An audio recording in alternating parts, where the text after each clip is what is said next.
오늘은 팔복의 두 번째 복입니다. 애통하는 것이 복이라는 것이죠.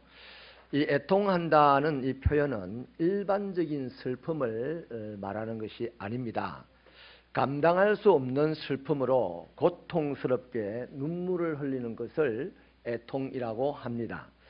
창세기에 보면 야곱이라는 사람이 있죠. 이 야곱이 아들 중에 하나 요셉이 죽었다는 소식을 들었었습니다. 그때 자기가 입고 있던 옷을 갈갈이 찢습니다. 그리고는 배를 가지고 자기의 허리를 둘러요. 그리고 통곡하여 눈물을 흘립니다. 이것이 바로 애통입니다. 이 헬라어에서 가장 슬픈 표현의 단어를 애통이라고 쓰고 있습니다. 그러니까 애통하는 자는 복이 있다 하는 말은요, 사실은 어폐가 있어 보입니다. 실제로 애통하는 사람에게 복이 있어요 이러면 그 당사자에게는 상처에 한 번 더 소금을 뿌리는 것 같은 그런 느낌이 들 거예요. 그런데 성경은 거짓말하는 책이 아닙니다. 성경은 애통하는 자가 복이 있다라고 말을 합니다. 왜 복이냐 이거죠. 조금만 생각해 보면요, 복이 맞아요. 이를테면 우리 모두는 햇볕을 좋아합니다.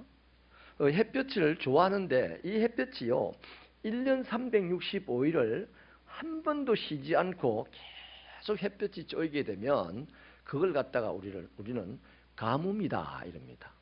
햇볕을 좋아하긴 하는데 햇볕 때문에 오는 가뭄은 좋아하지 않습니다. 이 가뭄이 5년이 되고 10년이 되고 20년이 되면 그 땅은 갈라지고 사막이 됩니다. 그래서 그때는 거기 살던 사람들이 다 기근을 겪게 되죠. 그러니까 햇볕은 좋은 느낌이 들고 비는 안 좋은 느낌이 들지만 이 땅에는 비가 와야 돼요. 또 때로는요, 엄청난 홍수가 쏟아져야만 됩니다. 그래야 그 땅이 비옥해지거든요. 비옥한 땅에 사는 사람들은 기근을 면하고 풍족하게 살게 되거든요. 그러니까 애통이라는 것은 복이다 아니다? 복이에요. 여러분, 우리 인생도 마찬가지입니다. 애통하는 눈물이 없다면 그 사람의 인생은 점점 건조해지게 되고 결국에는 황폐하게 됩니다. 눈물이 없는 사람들의 삶을 가만히 보면요, 참 독합니다. 집안도 독해져요. 삭막해집니다. 웃음소리가 잘 안 나요. 그리고 소리가 좀 났다 하면 그릇 깨지는 소리가 잘 납니다. 그래서 집안에도 애통하는 것이 꼭 필요해요. 아멘이십니까? 자, 여러분, 그래서 애통하면서 울 수 있어야만 건강하고 질 좋은 삶을 살 수가 있어요. 아기가 처음으로 이 땅에 태어나서 자기 의사를 전달하는 수단이 뭡니까? 울음입니다. 우는 거는 좋은 거예요. 아기가 태어나서 울면 생명이 태어났다고 긴장하고 있던 아버지가 벌쩍 뛰면서 좋아하고 보고 싶어하고 자랑을 하는 거거든요. 근데 아기가 태어나가지고요, 안 울어요. 그러면 어떤 일이 일어납니까? 간호사 선생님에게 호되게 세게 한 방 맞아요. 안 울면 죽으니까. 살아나라고 간호사 선생님이 사정도 없이 엉덩이를 때려줍니다. 그러면 아기가 와 울죠. 그러면 이제 다 생명이 태어났다고 축하를 하고 난리가 나는 거죠. 여러분, 이 아기가요, 울기 시작해서 그 다음부터 계속요, 자기 의사 표현을 우는 걸로 합니다. 배가 고파도, 어디가 아파도, 엄마가 안 보여도, 배변을 봐도 다 우는 것으로서 표시를 다 해요. 그런데 이 아기가 자라면서 말을 배우기 시작하죠. 말을 배운다고 해서 그럼 우는 걸 안 하느냐? 울어요. 학교 가서 축구하다가 공이 눈에 맞으면 울어요. 친구하고 싸우다 코피 터지면 울어요. 그 싸우던 친구가 전학을 간다고 인사를 하면 또 울어요. 다 애들은 자라면서도 울어요. 그런데 점점점 어른이 되어가면서 울지를 않습니다. 눈물이 말라요. 이제 넘어져도 안 울어요. 실패해도 안 울어요. 야단을 맞아도 안 울어요. 친구가 떠나도 안 울어요. 가까운 지인이 죽어도 울지 않으려고 애를 씁니다. 왜 그럴까요? 내가 눈물을 보이면, 이게 터득한 지식입니다. 내가 눈물을 보이면 상대방이 나를 얕잡아 본다, 실패자로 취급한다는 생각 때문이죠. 그래서 어른들이 되어갈수록 또 어른들은 눈물을 부끄러운 것으로 여깁니다. 근데 성경은 왜 이 부끄러운 눈물을 흘리고 슬퍼하는 것을, 애통해하는 것을 복이 있다고 하느냐? 이 눈물을 부끄럽게 여기는 사람들을 지금 성경은 바꾸라고, 변화시키려고 하는 얘기입니다. 아멘. 자, 그래서요, 어른들은 눈물을 부끄럽게 여기니까 자꾸만 눈물을 참으라고 가르칩니다. 심지어는 우리나라 사람들은요, 남자는 일생에 3번 울어야 된다더라고. 태어날 때 울고, 엄마 아버지 죽었을 때 울고, 나라가 망했을 때 울고. 대한민국 망할 리가 없으니까 2번만 울면 돼. 대한민국에 살아있는 2번만 울면 된다, 이렇게 가르치는 거죠. 말짱 헛소리예요. 숨어서 많이 울지 뭘. 사람들 보는 앞에서 이제 못 우는 거겠죠. 그러나 여러분, 그래서 그렇게 3번만 울어야 된다고 자꾸만 가르치고 배우고 살아나다 보니까 이제 억울하고 답답한 일이 생기고 막 화가 나고 이래도요, 어금니를 물고 참습니다. 뭘 참아요? 우는 걸 참아요. 여기 문제가 있습니다. 하나님이 주신 눈물을 인간이 부끄럽게 여기는데, 그래서 참아버려요. 여기서부터 이제 문제가 시작되는 겁니다. 이병욱 박사가 쓴 울어야 산다는 책이 있는데, 거기 있는 글을 제가 한번 인용을 해드릴게요. 사람들은 눈물로 말할 수 있는 것을 가슴에 고이 담아두면서 마음에 병이 든다. 마음의 병은 곧 이어 몸의 질병으로 나타난다. 질병을 치유하는데 눈물이 필요한 이유가 바로 여기 있다. 자신의 속마음을 속이고 감춘 데서 시작된 마음의 병과 그것으로 인한 육신의 병을 고치기 위해서는 물꼬를 터야 하는데 바로 눈물이다. 우리보다 훨씬 많이 배우고 훨씬 경험을 많이 한 한국에서 인정하는 아주 훌륭한 박사님이 쓴 책입니다. 바로 그래요.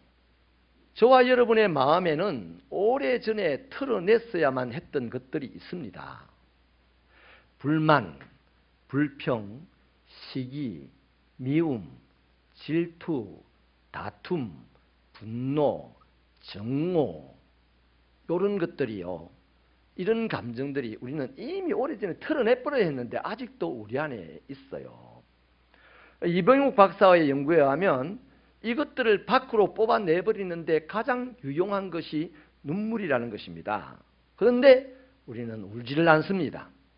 우리는 눈물을 참습니다.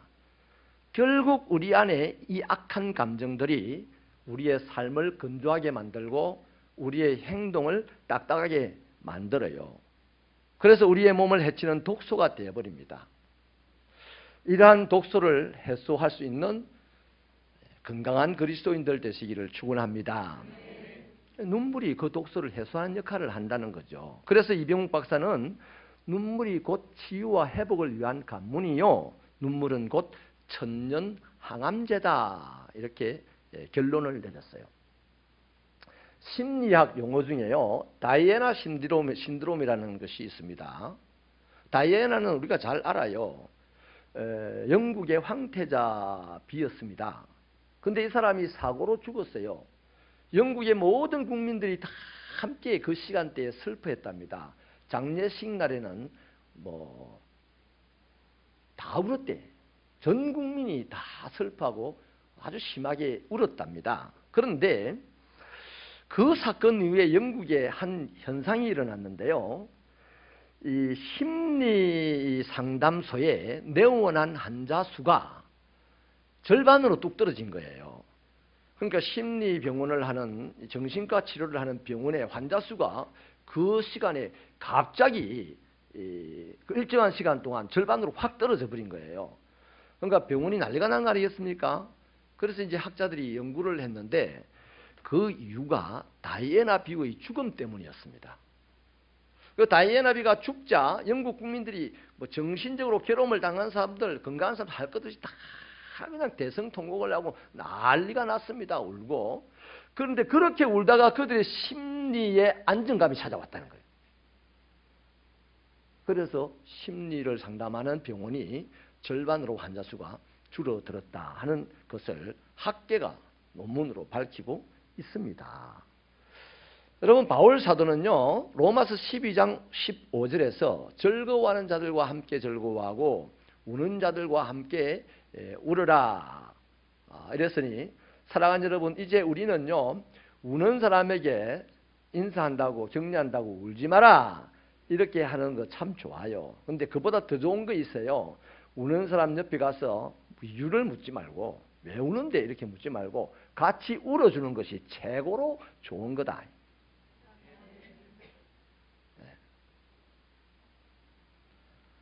사랑하는 여러분, 잘 웃고 잘 우는 사람이요, 건강하고 장수한답니다. 애기들 보세요. 애기들 다 건강하게 잘 자라요. 대체로 다 오래 잘 살아요, 애기들. 그런데 절대 안 웃고 절대 안 우는 사람이 있습니다. 어떤 사람일까요? 곧 죽을 사람. 그러니까 죽음이 가까우면 올수록 안 웃고 안 운다.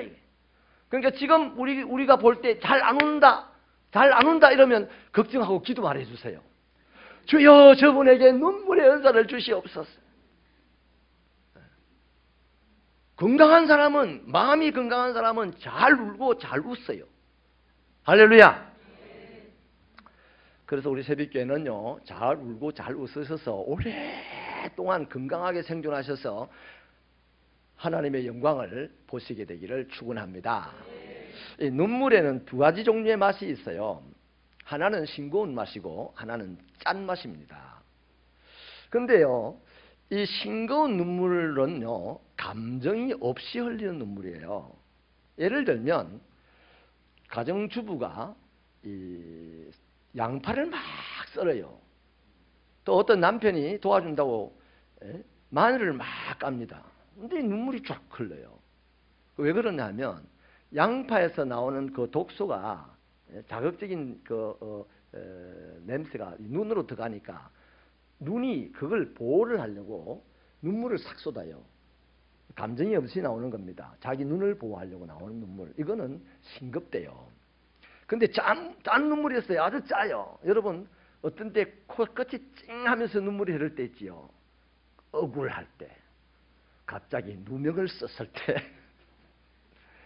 갑자기 엄청난 화가 폭발할 때, 그 화를 참지 못해서 울어야 할 때는요, 코가 찡 하면서 눈이 따갑기 시작하면서 눈물이 확 흐릅니다. 그 눈물은 되게 짜답니다. 왜냐하면 카테콜라민이라고 하는 이 호르몬이 분비되기 때문이래요.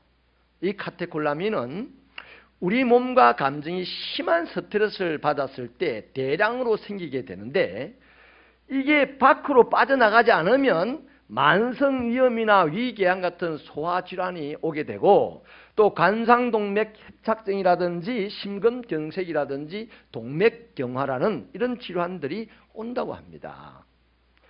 그렇다면 이 카테콜라민이라고 하는 이 호르몬을 안에서 반드시 생겨요. 화가 난다든지 억울하다든지 심히 슬프다든지 이러면 그것을 안에다가 묻어 놓으면 안 되고 그것을 빨리 쏟아내야 되는데, 그게 쏟아져 나오게 하는 것이 뭐다? 눈물이래. 그 눈물을 흘리는 게 복이다 아니다? 복이에요. 눈물 흘릴 일이 없으면 좋겠지요. 그런데 우리 인생에는 있어. 그럴 때는 참지 말고 눈물을 흘려야 돼. 그게 내 몸에도 좋고 가정에도 좋다는 것입니다. 아멘. 그래서 사랑하는 여러분, 따라합시다. 울어야 건강하다. 건강하면 안 울어요가 아닙니다. 세상에 건강할 수 있는 사람이 없어요. 건강하려면 울 줄 알아야 됩니다. 그래서 슬프도 우시고 화가 나도 우시고, 기분이 또 너무 좋아도 죽을 것 같은 애가 바로 살아났어요. 그때도 울어야 돼요. 채통이 있지. 이러면 안 된다 말이에요. 아멘. 이혜인 수녀는 눈물은 나를 속일 수 없는 한 다발의 꽃다발이다 이렇게 했어요. 시에서. 왜 그러냐면 눈물이라는 것은 마음이 울리지 않으면 절대 흐르지 않는 게 눈물입니다. 다시 말하면 마음이 울리기만 하면 언제나 흐를 수 있는 게 눈물이에요. 여러분이 마음이 잘 울리게 되기를 바랍니다. 그래야 돼요. 여러분, 내가 아무리 감동적인 이야기를 들어도요, 또 내가 내 죄로 말미암아 그렇게 어처구니 없는 고통을 당하시고 십자가에 못 박혀 죽으셨다는 예수님의 이야기를 들어도 내 마음에 울림이 없으면 눈물이 안 나요. 그러나 작은 일에도 마음이 울리고 감동이 되면 눈물이 나요. 저는 옛날에 인간극장 볼 때마다 눈물이 나더라고. 근데 요새는 안 나. 내 영혼이 썩어져 가고 있다는 증거입니다. 네. 여러분, 작은 일에도 감동을 받을 수 있다면, 다시 말하면 눈물을 흘릴 수 있는 사람이라면 하나님에게 복받은 사람인 줄로 믿으시기를 바랍니다. 눈물을 잘 흘리게 되면요, 자기 스스로가 잘못된 길을 가다가도 돌아설 수가 있어요. 미움을 버리고 용서할 수도 있어요. 자신의 분노를 잠재우고 평안을 유지할 수도 있어요. 눈물을 잘 흘리면 자신의 경직된 이 삶의 태도를 부드럽게 만들 수도 있어요. 또 눈물을 흘리게 되면 그 영혼이 풍요로워지게 됩니다. 그래서 저와 여러분은 울 줄 아는 사람이 되어야 합니다. 울 줄 알려고 하면 작은 일에도 감동할 수 있는 능력이 있어야 되는데, 저는 우리 새빛교회, 현대에 살아남을 수 있는 교회가 되려면 작은 일에도 감동할 수 있는 능력을 배워야 하는 거예요. 이걸 위해서 사역을 할 수 있는 교회가 되기를 바랍니다. 할렐루야. 그래서 애통하는 것이 복이에요. 자, 그런데요, 애통하는 것이요, 영적인 이유도 있습니다. 이것이 정말 중요한 거죠. 바로 죄에 대한 깨달음입니다. 죄에 대하여 깨달아지게 되면 내가 자연히 애통하게 되어 있어요. 다윗은 시편 38편 18절에서 내 죄악을 아뢰고 내 죄를 슬퍼합니다, 이렇게 고백을 했습니다. 그러니까 다윗은 자기의 죄성의 뿌리가 얼마나 깊다는 것을 깊은 곳에서부터 깨달아 알고 있는 사람이에요. 그리고 자기의 자신의 죄 때문에 애통해 하다가 엄청난 복을 받았다는 것을 온 삶을 통해서 경험한 사람이 다윗입니다. 그래서 이 사람은 32편 1절에서요, 허물의 사함을 받고 자신의 죄를 가리움 받은 사람이 복되다, 이렇게 말합니다. 놀랍지 않습니까?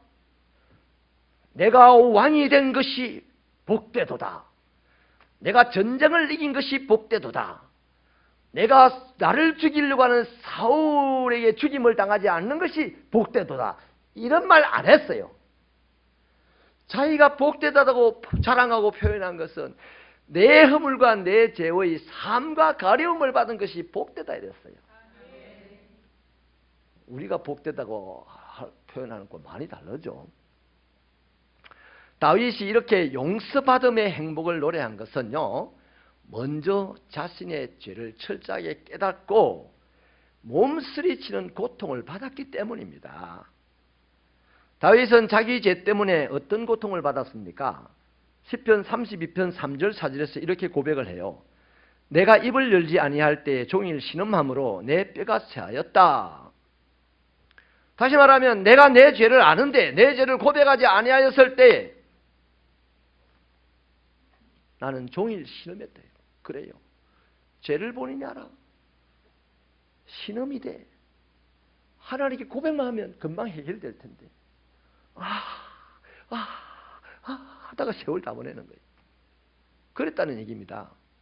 그런데 하나님께 고백을 했더니 하나님께서 한 방에 용서해 주시더라는 겁니다.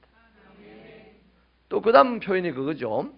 주의 손이 주야로 나를 누르시오니 내 진액이 빠져서 여름 가뭄에 마름같이 되었다. 내가 내 죄를 깨닫고 하나님께 회개하지 아니하였더니 하나님의 손으로 나를 꾹 누르시더라. 그러니까 내가 말라 비틀어지더라 이거야.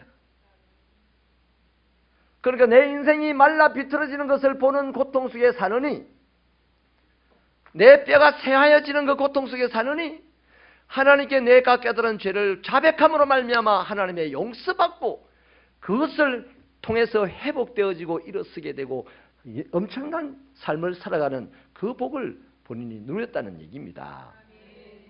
할렐루야. 여러분 한번 질문해 보십시다. 우리 각자에게. 우리는 예수를 압니다. 내 죄를 사해 주신 예수를 알아요. 그런데 옛날 예수 믿기 전에 세상을 살다가 예수 앞에 돌아올 때 그때 이후로, 예수 믿고 난 이후로, 아니 우리 지난 한 주간만 하더라도 우리 자신의 죄를 깨달아 알고 그것 때문에 신음해 본 적이 있습니까? 내가 누군가를 욕하고 누군가를 비난하고 누군가를 판단하고 누군가를 편갈라 떼내고 이런 일들을 우리는 수없이 함에도 불구하고 그것 때문에 하나님께서 나를 짓눌러서 내가 마른 뼈다귀 같은 인생이 되어간다는 것을 느껴본 적이 있습니까? 너무 무감각한 거예요. 아무 일 없어요. 재수 없게 뭘 그런 걸 생각해? 하나님은 사랑이야. 이것으로 다 정리하고 그냥 무감각하게 5년, 10년, 20년, 30년 죽음 앞에 가는 사람이 그리스도인 중에 한둘이가 아니라는 것이죠. 여러분, 저와 여러분이 우리의 크고 작은 죄로 말미암아 하나님 앞에서 가슴 아파해보고 신음해보고 바로 그때가 애통하는 때입니다. 그때는 무조건 하나님이 위로해 주십니다. 할렐루야. 여러분, 우리의 허물과 죄악이라는 것은요, 애통의 캄캄한 터널을 통과하지 않고는 사함과 가리움의 복을 못 받아요. 무감각하게 살다가는 하나님의 은혜 못 받는다 이 말입니다. 이 말 참 멋있네, 내가 하고도. 우리의 죄와 허물은 애통이라는 캄캄한 터널을 지나와야만 회복이라는 복을 받습니다. 죄로 인하여서, 자기 지은 죄로 인하여서, 큰 죄가 아니에요. 자그만한 그 죄, 누구를 미워했던 그 죄, 그 죄로 인하여서 아파하지 않고 자기의 죄 때문에 눈물 흘리지 않는 사람에게 무슨 하나님의 복이 있겠습니까? 하나님에게 용서함의 복을 받지 못하는데 다른 무슨 복을 받겠어요? 천부당 만부당하죠. 영성신학자인 리차드 포스터라는 분이요, 기도라는 책에서 여러 가지 종류의 기도를 설명을 하는데 그 한 파트에 눈물의 기도라는 것이 있습니다. 애통 기도가 있어요. 이 표현을 이렇게 얘기하고 있습니다. 눈물의 기도는 하나님의 선하심을 거역하고 멀리 떠나 있었던 자신의 죄로 인해서 자기의 마음을 찢는 것이다고 설명을 하고 있습니다. 그러니까 우리가 이 주일 예배 시간에, 참여의 시간에 지나간 한 주간 동안 내가 어떤 행위로서든 하나님을 떠나 있는 그 부분을 애통해 하는 것이 참여의 시간이다 이 말이에요. 담임 목사가 참여의 기도를 드리지 않고 그냥 우리 다 같이 참여의 기도합시다, 통성으로 기도하겠습니다 하고 함께 통성 기도로 참여의 기도하고 예배를 드리면 좋겠어요. 언젠가는 그렇게 하고 싶어요.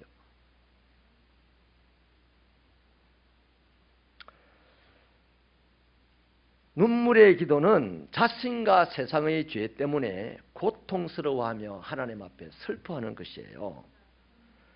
그렇기 때문에 우리가 이 리차드 포스트가 하는 말은 하나님의 백성들, 그리스도인들이 하나님에게 가장 사모해야 될 은사는 눈물의 은사다 그랬어요.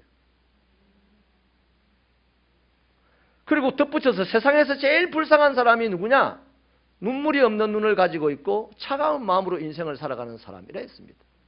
근데 오늘 이 시대를 살아가는 세상의 모든 사람들이 추구하는 게 바로 이겁니다. 눈물 없이 차가운 마음으로 딱 판단하고 자기 길을 가는 사람들. 지금 우리나라의 이 혼란한 상황을 제가 쳐다보면서는 전 마음으로 결론을 내리고 여러분에게 도전하고 싶은 것이 있습니다. 이 세상 천지 인생을 살아가는 모든 곳에 기대할 것은 하나님밖에 없다는 것이 우리들의 신앙입니다. 그런데 우리는 여태까지 자유한국당을 너무 많이 기대했어. 그리고 반대쪽은 민주당을 너무 많이 기대했어. 한때는 박근혜를 너무 기대했어요. 지금은 또 문재인을 너무 기대해. 그리고 서로가 서로를 향해서 욕을 합니다. 그 세상은 그럴 수밖에 없어요. 여러분, 문재인 대통령은 진보주의입니다. 진보주의가 배운 것이 진보밖에 없는데 진보를 가지고 정치를 하겠죠. 그런데 보수주의자가 그 사람 보고 욕하면 돼, 안 돼? 바보들이 욕을 하는 거라. 그런데 진보주의자들은 보수당 보고 욕을 하면 돼, 안 돼? 바보들이 욕을 하는 거예요.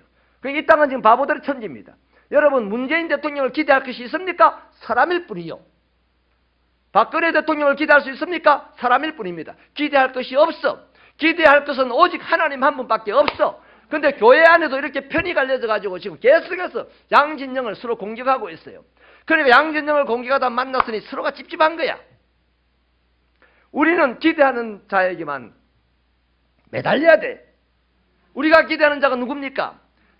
뭐 미국이 어떻게 하든 일본이 어떻게 하든 북한이 어떻게 하든 정치가들이 어떻게 하든 우리가 할 일은 하나님께 기도하는 것이 할 일이야.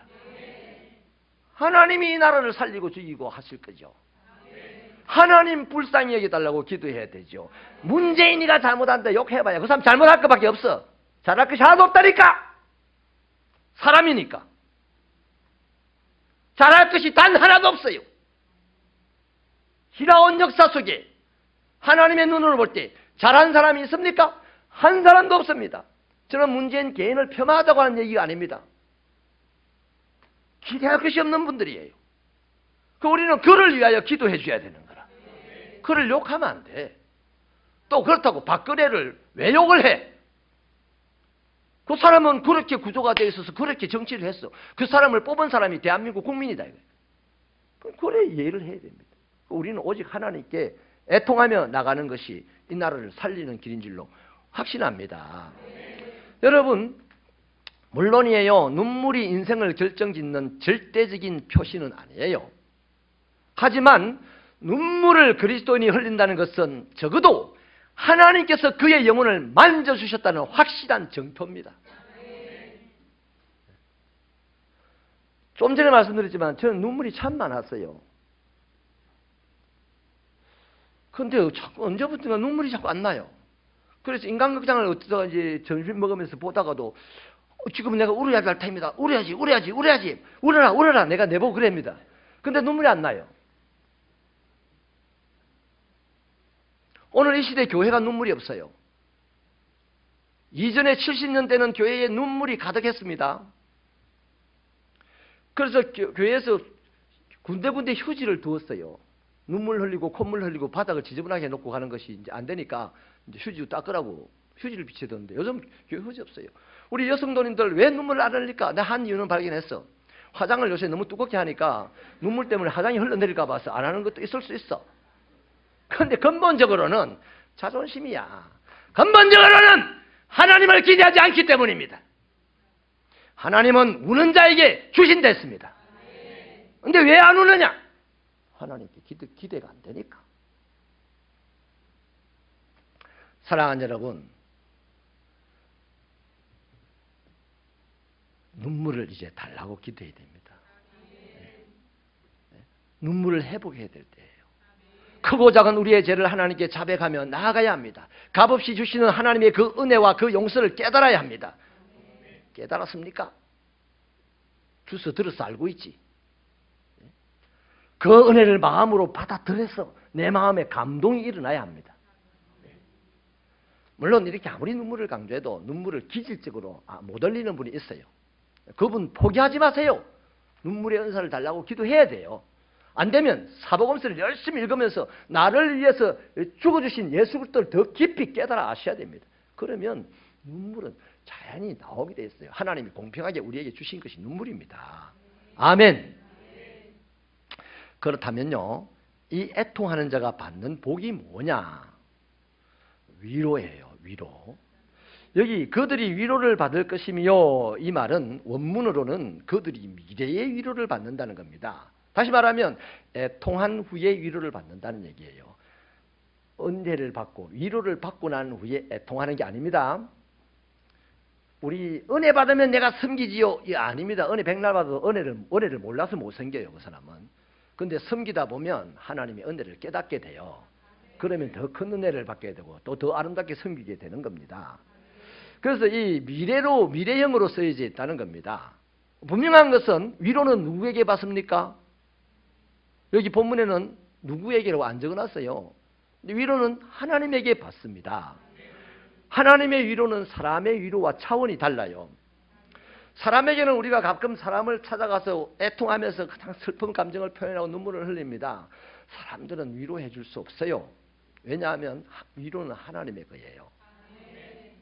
위로의 주인이 하나님이란 말입니다. 사람은 이해해 준다 정도로 나갑니다. 근데 나중에 문제가 생겨요. 이해해주고 위로받았다 생각했는데 뒷담화가 들려오는 소리가 나에 대해서 구체적으로 들려오기 시작하는 거죠. 그래서 오히려 마음이 더 복잡해지고 더 미움의 감정이 커지게 됩니다. 심지어는 사람을 찾아가지고 애통해서 막 내가 죽게 되었다고 이러는데 그 사람 냉정하게 나에게 말하지 마세요. 거절할 수도 있어요. 그러면 더 심각한 분노가 내 안에 자리 잡게 되는 거죠. 그러나 하나님에게 기도하면 하나님은 위로해 주십니다. 하나님은 사람들이 한다고 생각하는 위로와는 차원이 달라요. 고린도서 1장 3절에 하나님을 설명하기를 모든 위로의 하나님이랬습니다. 제가 그 말씀입니다. 위로의 주인이 하나님입니다. 위로는 하나님에게 있다 이 말입니다. 이어서 거기 설명하기를 하나님은 우리의 모든 환난 중에서 우리를 위로하시고 우리가 하나님께 받는 그 위로로서 모든 환난 중에 있는 자들을 위로할 수 있는 능력을 더입혀 주신다 하는 것입니다. 그러니까 위로의 주인이신 하나님에게 우리가 애통을 하게 되면 하나님이 우리를 위로해 주시고 그분에게 위로를 받으면 우리의 마음에 평안을 진정으로 얻게 되고 내 마음의 상처가 치유되어서 그 다음 내 눈을 떠보니 주변에 고통받는 사람들이 많이 있더라. 그들을 위로할 수 있는 은사까지 겸비한 자가 된다 이 말입니다.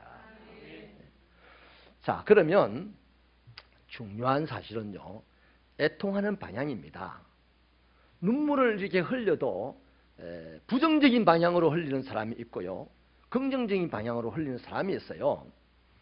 팔복에서 이 애통은 그냥 눈물을 흘리는 것이 아니고 사람 찾아가서 눈물을 흘리는 것이 아니고 하나님을 향하여서 슬퍼하며 눈물을 흘리는 겁니다. 이 애통의 방향이 하나님이에요. 이창동 감독의 박하사탕이라는 영화를 아십니까? 그 영화를 보면 설경구가 맡았던 김영하라는 주인공이 있는데 이는 어릴 적에 아주 순수하게 자랐습니다. 그런데 청년이 되면서 이 아이가 얼마나 순수했으면 박하사탕에 자기 연인을 닮았어요. 그러니까 그렇게 살아다가 어느 날부터 난폭해지기 시작하면서 누추한 인생을 살게 됩니다. 학교 동창들이 만나는 모임에 갈 때는 이미 완전히 인생이 그냥 절망적인 상황이 돼요. 그래가지고 이 청년이 막 눈물을 흘립니다. 그 다음 어떻게 하냐면 자기가 눈물을 흘리고 괴로워하면서 어린 시절 순수한 방향으로 돌아가는 게 아니에요. 달려오는 열차에 자신을 던집니다. 그리고 던질 때 마지막으로 한 말이 이거예요. 나 다시 돌아갈래! 눈물을 흘리며 돌아가고 싶었지만 방향이 틀렸어요. 그래서 인생 파국을 만납니다. 인생이 끝이 나버려요. 여러분, 애통의 방향, 이 김영하라는 청년의 애통의 방향은 하나님이 아니었어요. 달려오는 열차였습니다. 여러분, 애통하는 것 중요해요. 하지만 더 중요한 것은 애통의 방향입니다. 이 애통이 우리들의 인생의 터닝 포인트가 되기 때문에요. 그러니까 부정적인 방향으로 터닝 포인트를 하면 안 되는 거죠. 긍정적인 방향, 하나님께서 끌어가신 방향으로 터닝 포인트를 하게 되어야 된다는 겁니다.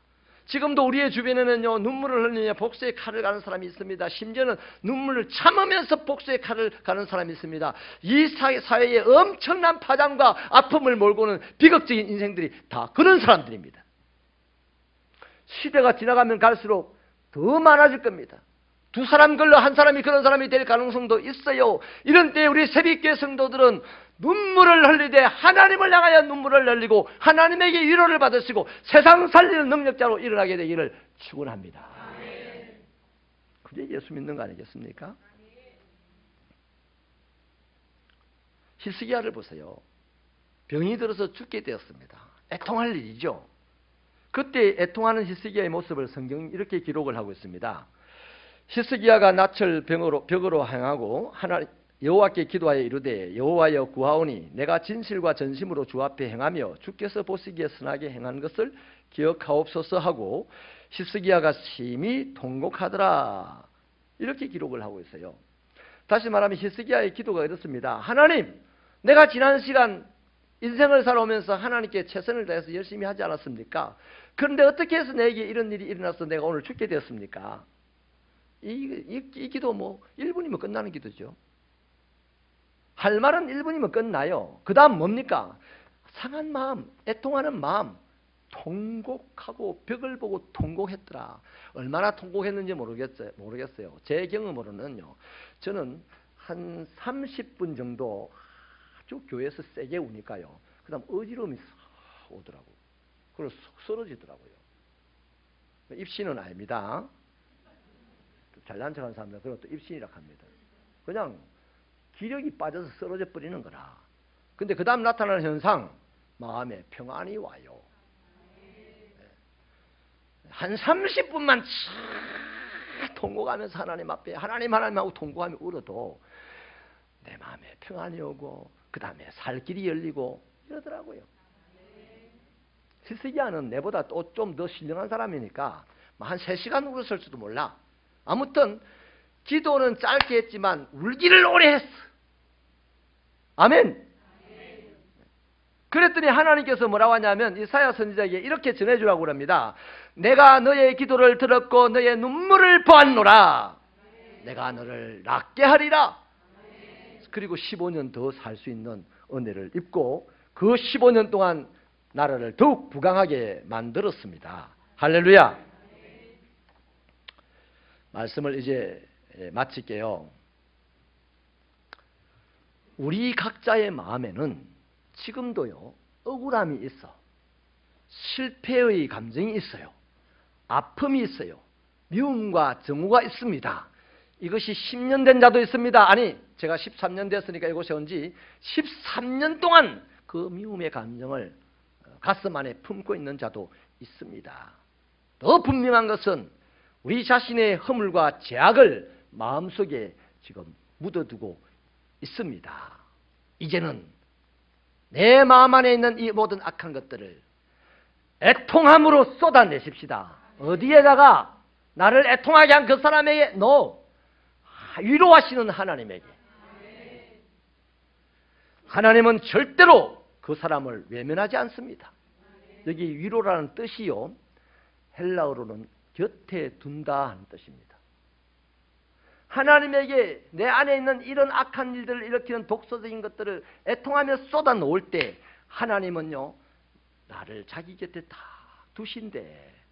그러면 그 애통하는 그 독소들이 하나님 앞에서 꼼짝 못하고 사라지게 되고 나는 건강해지게 되고 훌륭해지게 된다 이 말이에요. 아멘이십니까?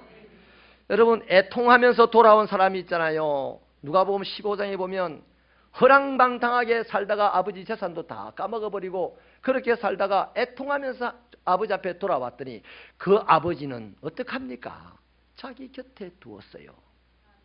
자기 곁에 두고는 다시 한번 이전의 영광을 회복시켜 주시지 않았습니까? 그렇습니다. 우리 하나님은 애통하는 자를 애통하는 그대로 방치하지 않으시고 애통하게 하는 그 조건들을 다 제거하여 주시옵시고 우리를 영원한 승리자가 되게 해주시는 분이 하나님이십니다. 이 위대한 하나님을 믿는다면 그분 앞에 애통하며 사셔서 날마다 내 마음이 건강하고 날마다 내 주변이 평화롭고 날마다 내 삶이 하나님의 기적으로 가득하게 되어야 하지 않겠습니까? 하나님에게 위로를 받으면 무슨 일을 만나도 만사형통한다고 어떤 찬송가 작사는 그렇게 작사를 해놓았습니다. 저와 여러분은 그래서 능력을 발휘하는 삶을 살아갈 수가 있는 거죠. 때문에 애통하는 것이 복입니다. 기도하시겠습니다.